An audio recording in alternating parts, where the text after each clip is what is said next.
Hello, everyone. Good morning. And yeah, first, let's start with a disclaimer. If you scan that QR code, then you can follow all the slides in your own pace. So if you're into that, please just scan the QR code and go to that webpage, and you can follow along on Speaker Deck.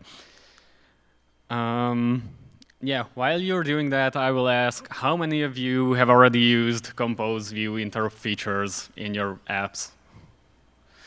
Oh, that's a lot. I was expecting a bit less. So yeah, I'll try to say some new things to you as well. But yeah, let's start. So first of all, what are these interoperability features that we will be talking about today? Well, that's Android View and Android View binding, Compose View, the Compose View adapter, which is a bit lesser known thing, and of course, how we test hybrid UIs with Compose and Espresso Interop. Let's get started with Android View. So Android View is a composable that can host and render and update views inside it as part of a composition. Of course, a common use case for this is if we have a component that's already well established in our view-based system, and there's no time or no resources or no willing to rewrite that component because, yeah, that's a business decision that has to be made. But yeah, we still want to use Compose and want to use those components in our layouts. Another one is if we use libraries that provide some views that aren't yet Compose compatible or implemented in Compose, but we still need those. We will see an example for that as well. So let's get started with a small example. This is just a custom button that's built for some specific business use case. Let's imagine that this button is really business critical, and we really don't have time to re-implement it in Compose. So we want to use it as is in our Compose layouts in new features. So basically, this is the button, and we want to use that in Compose. And this will be the screen that we will be wanting to use it in. Just a simple scaffold, a top app bar with it, and as a content, we want that button to be there. We can use the Android View composable like this, and if we write a preview for this screen composable, then we should be seeing something like this. OK, so let's get a bit deeper into Android View. Android View, as I said, is just a simple composable. It can be used in Compose. It can have a modifier chain assigned to it, just normally as any composable. And then it has two major callbacks. One is the factory, which provides us with the view context. And here we can either inflate or just instantiate the business critical button of ours. And in the update method, we will get that view that we inflated or created in the factory method, and we can set it up. It's worth noting that when the factory callback is called by Compose, then right after that, the update is called for the first time as well. So we can do the initial setup and every update after that. So if we read a state in this update callback, then the composable that renders the view will update the view contained inside. So we can be reactive as Compose should be. OK, another example for using Android View is if you want to use a library that is widely used and pretty much irreplaceable at this point. And that's, for example, MP Android chart, which is really powerful. And we can easily include it like this to have our layout like this. So yeah, we don't have to actually reinvent the wheel. If we want to use an extensive library like MP Android charts in Compose, we can easily do it with Android View. Yeah, let's go to the territory of testing such screens. Of course, if we do screenshot testing and we want to write new screenshot tests for these screens, that's easy enough. We are just comparing pixels with pixels, so no problems there. But what if we want to exercise these layouts and see if their layouts are themselves correct? Then we have to do some figuring out. So let's get back to the view-based screen, the Compose screen, sorry, which has the view button. Let's see how we can test this hybrid UI. So here's a simple test that we can write with the Compose testing framework. Of course, if Compose is involved, then we have to use the Compose testing framework to access the composables. So this will be a really easy behavioral testing. There's this variable that will track if the button is clicked in our test. We set the content to the compose test rule to be that Android View demo screen. And the callback method that we see there is actually the button's click listener. And if the button is clicked successfully, then that button clicked variable will be set to true. And then we can do a simple regular espresso testing method. And we can select the button as normally as we would with non-hybrid UIs. And because of the Compose Espresso interoperability, this will just work. So if we click that button inside Compose, which is a view, then the button clicked variable will be set to true, and that assertion will pass. Right, let's see the other way around. What if we want to add a composition to our existing view-based layouts? We can use Compose View for that. So our next example will be pretty much the same thing that we've seen before, just the other way around. Here we have a simple layout in XML, which has a material toolbar, and we want to add the Compose button to it. Again, let's imagine that this button is really business critical, but we implemented it in Compose, and we have to replace buttons in existing view-based layouts. So we can do that with Compose View. But in this case, the preview won't actually do anything for Compose View itself, because Compose View doesn't have any content set at this point. So yeah, we will get back to that later, how we can solve it. But let's get on with this example. So for displaying and exercising this screen, we will create an activity, because we're in a view-based environment, and you have to create some views and start some views to make this work. Okay, so this activity is, again, pretty simple. We have binding, and we have an onCreate, where we set the binding. And yeah, after that, we can set up the Compose view that we loaded from that XML, like this. And inside that, there's a set content, which is the entry point of the Compose world if you're using Compose View. And we can do all our composable setup there. And of course, this won't help the preview itself, but if we run this activity, then we will get the screen on the right left. Let's see how we can test this. Again, we are dealing with Compose, so we will be dealing with Compose testing as well. This time, we create a Compose rule that will start our demo activity to get that layout to be tested. And in the test itself, we will, again, use Espresso, because we can, and the testing interoperability actually supports this. Of course, we will be getting a pass on this, because the toolbar is a view. And then we can just use the Compose testing framework as normal to test that composable inside the Compose view. And this will pass. Of course, inside that Compose view, there will be a separate composition that will have its own semantic root node that the Compose testing framework will find in our layout. And it can be tested just as normally as any full Compose screen. Okay, let's get to that sweet XML preview that we can achieve with the Compose View adapter. So Compose View adapter is actually not really advertised inside the documentation. But if you happen to stumble upon it, it can be pretty powerful. What it does is it wraps a Compose view in the layout to render an XML preview. In runtime, if we're not in edit mode, it will not do anything, just display the composable inside it, the Compose view inside it, and that's it. And the power here is that we can also add the parameterized previews to it. We will see that in a second.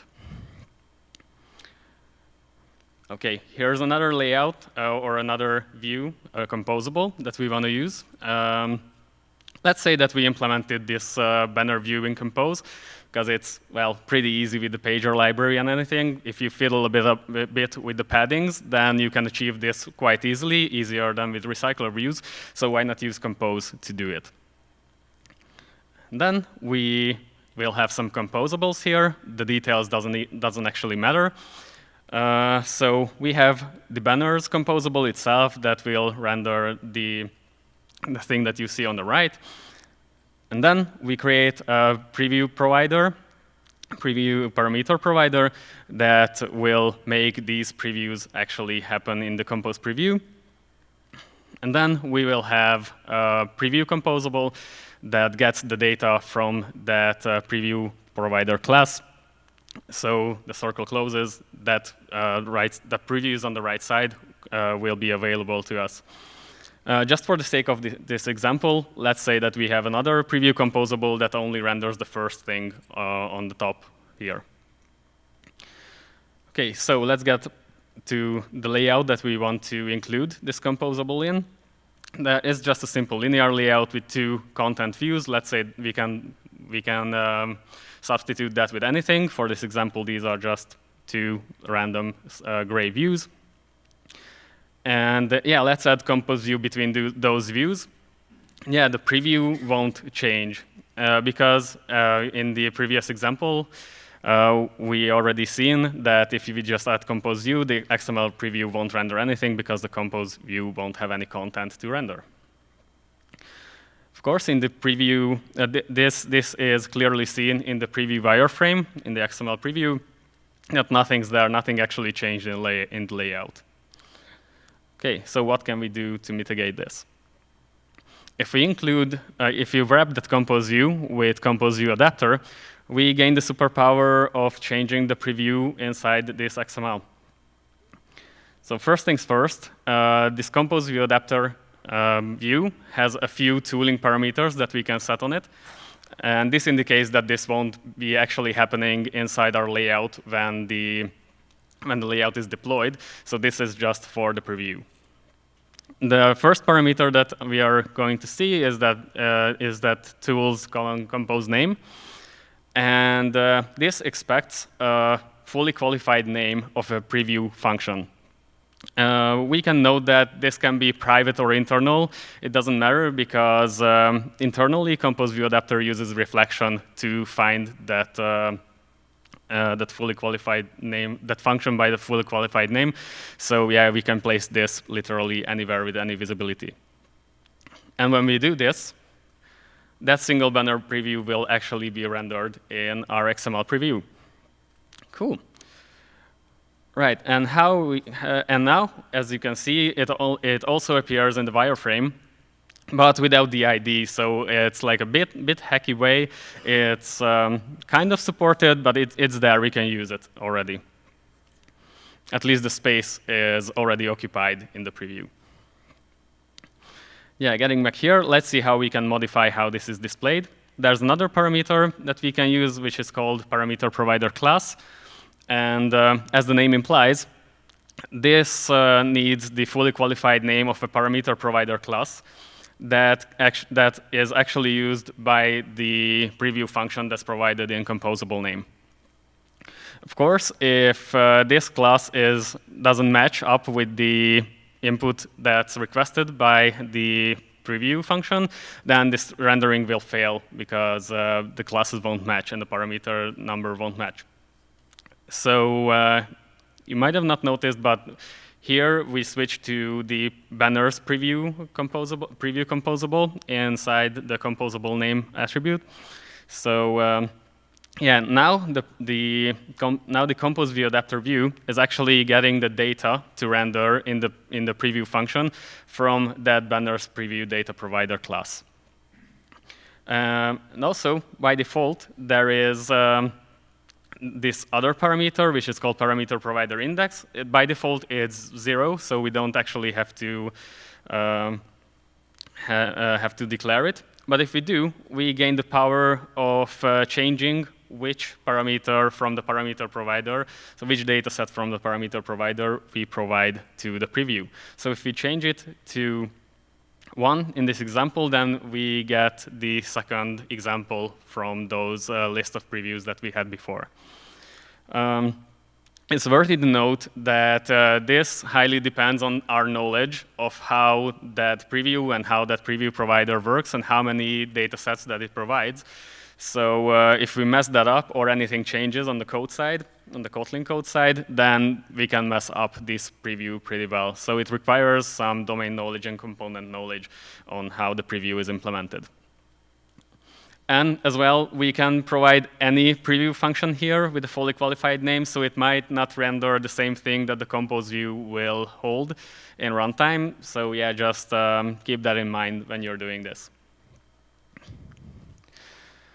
Okay, let's see another interesting example, which is what if we want to wrap composables with views? We will see a use case for that. It sounds strange, I know. And let's see what we can do. So what if we already had composables and we already have views that are widely used in our application, but yeah, for example, in the design system, then what if we want to support rendering views with composables to not have two things to maintain in parallel? Yes, so there is a method that we can use to create custom views with compose rendering inside it, and that's by using abstract compose view. If you want to get some more insights on this topic, because we have limited time here now, you can check out this talk from last week's PL Droid that I go a bit deeper into this topic. But let's see what we have here. So the idea is, of course, using compose UI to render the actual layout of the views. First of all, let's see how compose view works internally, and we can get some ideas from that how to implement what we want here. So we already seen how compose view works. You put it in the layout, and yeah, the layout is not rendered in XML preview, but whatever, we can use code like from an activity or a fragment to supply the content to the compose view at runtime. How we do it, we already seen it. We acquire a reference to this compose view and call set content like we normally would on an activity. And that's the entry point for the compose world. If we look at the implementation of compose view, you can find that it's actually a subclass of abstract compose view that we will be dealing with now. So yeah, that gives us some idea of what we can do. There's also a property called content, which is a mutable state inside the view class. So this gives us a hint that we can just use this mutable state in any view as well to hold something. In this case, it's a composable function reference that is actually used in this content function, which comes from abstract compose view. And what it does is just it reads the content that we pass to the content property, and it invokes it as a composable function. Note that this content function is already composable, so now we are in the compose space. Yeah, if you go to the documentation of abstract compose view, which is really not advertised in the docs, but if you go there, you can see that actually this is what we want. We want to render views with compose, and abstract compose view is the class to use to do it. So let's see a custom button implementation that uses abstract compose view. First of all, if we have these custom buttons, they can be like anything. We can implement a custom button with a frame layout with backgrounds. It can be a constraint layout if we want to stack multiple things and yeah, place things around in the button. Why not? And also, it can be a simple app compat button subclass. Whatever we do, we will end up with a whole bunch of APIs that we might not want to use. So if we do a custom button like this, there are the basic view APIs, which are a lot. It has the view has a broad API itself, but if we use app compat button, that has another set of broad API as well.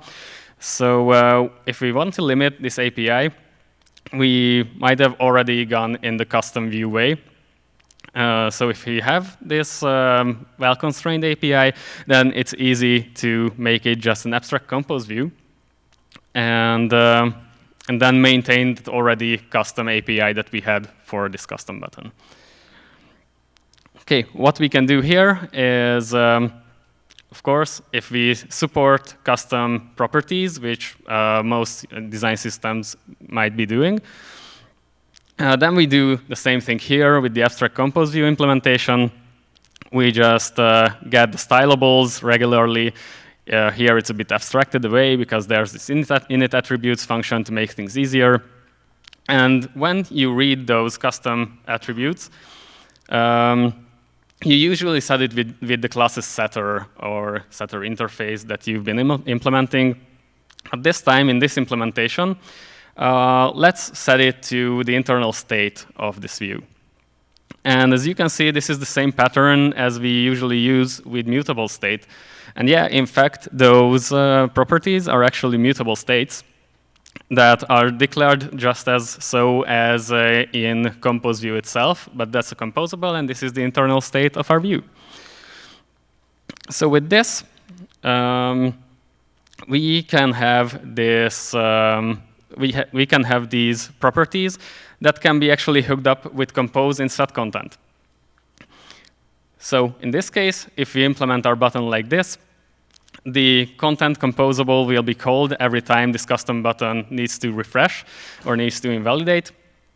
And also every time we change those mutable states that we've seen before, compose will observe these mutable states and will update inside this content function in compose.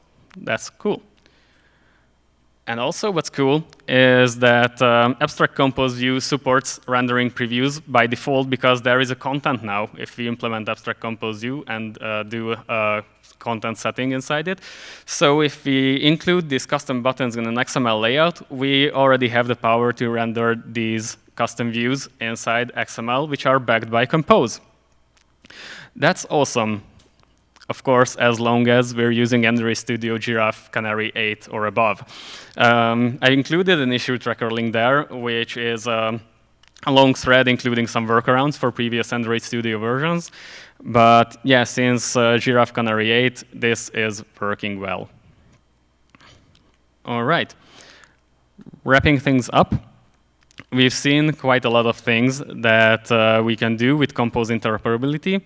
But of course, you might think about pros and cons, like with everything.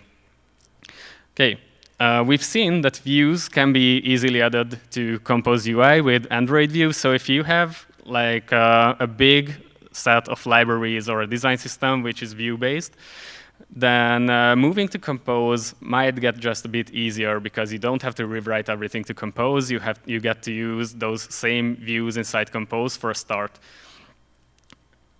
And also, if some of your team members started using Compose or experimenting with Compose, they could already replace some existing UI components inside your view hierarchies.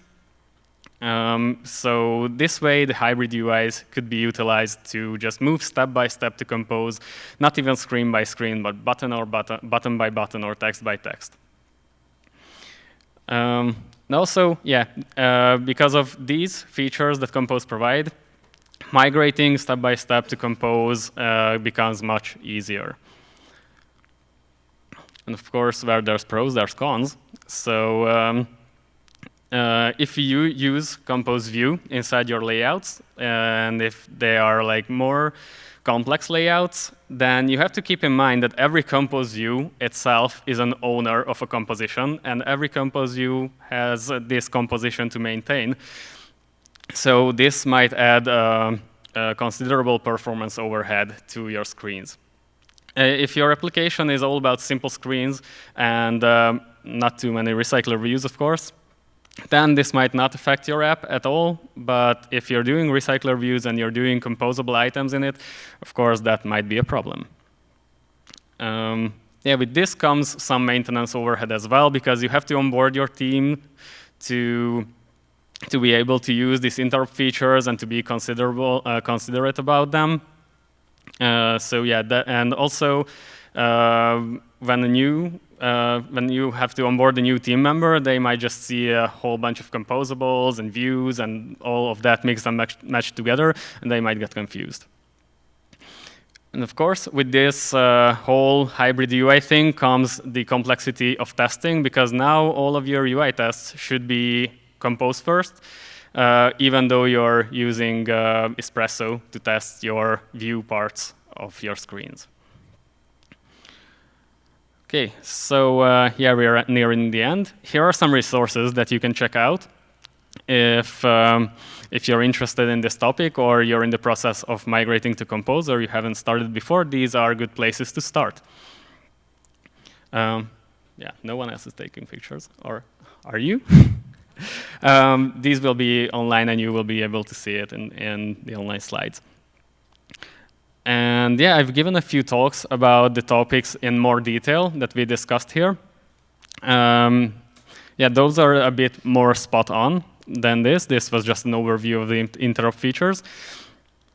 Yeah, feel free to check those out as well. And finally, some key takeaways for you to consider. Yeah, if you're introducing Compose to your apps, like big apps probably, then you need to onboard your team members first, and you have to consider how much time do you have, what can you rewrite, what can't you rewrite, and how can you pull this whole thing together. And as you could see, hybrid UI previews and testing are well supported in Compose. The tooling gets better and better.